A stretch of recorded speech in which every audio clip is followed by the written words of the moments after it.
Western Union, virement bancaire, quel taux, combien de frais? Je vais essayer de répondre à toutes ces questions qu'on se pose quand on veut envoyer de l'argent au Maroc. Dans cette vidéo, je vous le dis, le numéro 3 sera ma solution favorite et celle que j'utilise quasiment quotidiennement. Installez-vous confortablement, n'oubliez pas de vous abonner à la chaîne si ce n'est pas le cas et c'est parti.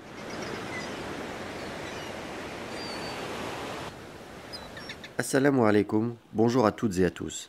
Cette semaine, on va discuter des différentes façons que l'on a à notre disposition quand on veut envoyer de l'argent au Maroc. Que ce soit pour envoyer de l'argent à sa famille, pour envoyer de l'argent à vous-même au Maroc ou pour encore n'importe quelle autre raison, on est souvent confronté à ce choix. Et il y a plusieurs méthodes pour envoyer de l'argent au Maroc, chacune avec des avantages et des inconvénients. C'est pourquoi je vous ai sélectionné un petit top 4 que vous pouvez utiliser. N'hésitez pas à me dire également en commentaire quelle est votre meilleure solution, celle que vous utilisez pour envoyer de l'argent, ça m'intéresse également. La première méthode et la plus classique aujourd'hui, c'est de faire directement un virement de votre compte bancaire français ou alors, quel que soit le pays à l'étranger, directement vers votre compte marocain. Vous pouvez le faire en ligne directement en utilisant votre RIB marocain et en faisant l'opération sur votre application bancaire par exemple. Vous pouvez également ouvrir un compte bancaire marocain en France. Vous le savez peut-être, mais les principales banques du Maroc disposent d'agences en France et surtout sur Paris où vous pouvez vous rendre et ouvrir un compte. À ce moment-là, vous pourrez ouvrir un compte convertible. C'est un compte qui permet de faire des retraits en dirhams ou dans la devise de votre choix. Faites attention, il y a quand même une limite. L'inconvénient principal de cette solution concerne les frais pris par la banque au moment du virement. Vous avez toujours des frais appliqués en plus du taux de change qui est loin d'être le meilleur. Donc ça peut revenir cher, surtout pour des gros virements. Autre solution, vous avez les comptes bancaires européens digitaux comme Revolut ou N26 qui peuvent vous permettre de faire des transferts d'argent assez facilement via les applications. Les taux sont un peu meilleurs, mais c'est quand même pas la solution parfaite. La deuxième solution, c'est sûrement le moyen le plus connu dans le monde, Western Union. Western Union, c'est peut-être la plus vieille agence de transfert de fonds puisqu'elle existe depuis 1851. C'est dire à quel point ce service est vieux. C'est également l'agence qui a le plus vaste réseau d'agences physiques dans le monde, plus de 550 000 agences, et qui est présente dans plus de 200 000 pays. Bref, vous l'aurez compris, Western Union, c'est la stabilité et l'assurance de pouvoir envoyer de l'argent sans trop de problèmes. Cependant, c'est peut-être la solution qui vous coûtera le plus cher, et notamment sur le taux pratiqué. Je vais vous montrer avec un cas extrêmement concret, puisque on m'a envoyé de l'argent il y a quelques jours via un transfert de France. La somme envoyée était alors de 160 euros, et alors que le taux affiché était à ce moment-là de 10 dirhams 31, Western Union a utilisé un taux de 9 euros 70, de 9 dirhams 70, pardon, soit plus de 60 centimes en moins. Et oui, c'est là où cette agence gagne de l'argent, et beaucoup d'argent d'ailleurs, quand on connaît les millions d'euros de transferts réalisés chaque mois. Mais voilà, c'est le prix à payer pour un transfert quasiment instantané, une sûreté de recevoir l'argent, une sécurité, donc ça reste très pratique pour certaines urgences.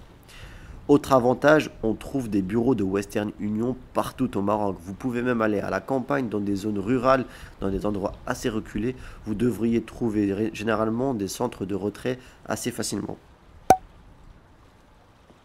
La troisième et ma solution préférée, c'est Wise. Plus connu sous son ancien nom TransferWise, c'était une agence de transfert de fonds, mais aussi une alternative au compte bancaire traditionnel. En effet, vous pouvez créer un compte sur leur site et disposer ainsi d'un solde, de coordonnées bancaires et même d'une carte bleue. Attention, si vous créez le compte en tant que résident marocain, vous n'aurez pas accès à la carte bleue. Il vous faudra mettre une adresse française pour pouvoir en avoir une. Par contre, retenez bien que ce n'est pas un compte bancaire à proprement parler. Voyez plus ça comme un compte PayPal avec des possibilités en plus. Vous pouvez recevoir de l'argent, garder de l'argent sur votre compte et bien sûr envoyer de l'argent. C'est d'ailleurs très pratique si vous avez une société marocaine et que vous voulez avoir un RIB européen. Il est tout à fait possible d'ouvrir un compte Wise en tant que personne morale marocaine. Je l'ai moi-même fait. Enfin bref, revenons au transfert d'argent. Pour moi, Wise est parmi les solutions qui proposent le meilleur taux de change tout simplement. Il est souvent quasiment au plus haut de ce qui se fait en ligne. Alors, comment on gagne de l'argent Wise? C'est au niveau des frais. Tout à l'heure, je vous montrais le taux en ligne de 10 dirhams 31. Et bien sur Wise, au moment où j'enregistre cette vidéo, le taux est de 10 dirhams 33, donc vraiment excellent à ce niveau-là. Et les frais perçus sont de 16,31 €. Sachant que par défaut, il vous sélectionne le transfert rapide. Alors si on prend la solution la plus économique, ce sera 12,87 €. Vous l'aurez compris, plus on envoie une grosse somme et plus ce sera intéressant avec Wise. Et le taux est tellement avantageux que malgré les frais perçus, vous êtes gagnant sur le transfert. Par contre, vous verrez que même avec un transfert dit rapide, l'argent arrivera le 14 juillet alors que nous sommes le 8 juillet au moment où j'enregistre. Donc vous comprenez l'inconvénient de cette solution, c'est la vitesse du transfert. Ce n'est pas instantané, ni même en un jour, il ne faut pas être dans l'urgence. Mais vous l'aurez compris, c'est ma solution préférée, c'est la plus pérenne selon moi, et c'est celle que j'utilise depuis maintenant des années. Et si ça vous intéresse, je vous mets le lien en description de Wise si vous souhaitez tester les taux de change par vous-même. Enfin, le quatrième, c'est plutôt mon quatrième et le cinquième puisque je les mets ensemble, WorldRemit et Remitly. Je vais vous parler de deux agences de transfert dans le même temps, puisque pour moi il s'agit à peu près du même type d'agence et ils ont grosso modo les mêmes caractéristiques. Sachez déjà que WorldRemit et Remitly ne sont pas la même société, ce sont bien deux boîtes distinctes. Remitly est disponible que dans une cinquantaine de pays, contrairement à WorldRemit qui est disponible dans plus de 150 pays. Mais pour le Maroc, ils sont tous les deux disponibles, il n'y a aucun problème. Les deux ont à peu près les mêmes frais à quelques centimes près. La seule différence est sur le taux de change. Et si WorldRemit permet d'avoir des transferts d'argent quasiment instantanément, notamment en choisissant l'option Collect type Wafa Cash par exemple, Remitly a en général des bien meilleurs taux, comme on peut le voir dans les essais que j'ai effectués. C'est souvent des taux qui sont assez proches de ceux pratiqués par Wise, et parfois même ils peuvent être au-dessus, c'est à peu près kiff-kiff. L'avantage du Maroc est que c'est un pays où la plupart des agents de transfert de fonds sont compatibles. Vous trouverez rarement le Maroc absent de la liste des pays. Et ça, c'est vraiment un réel atout.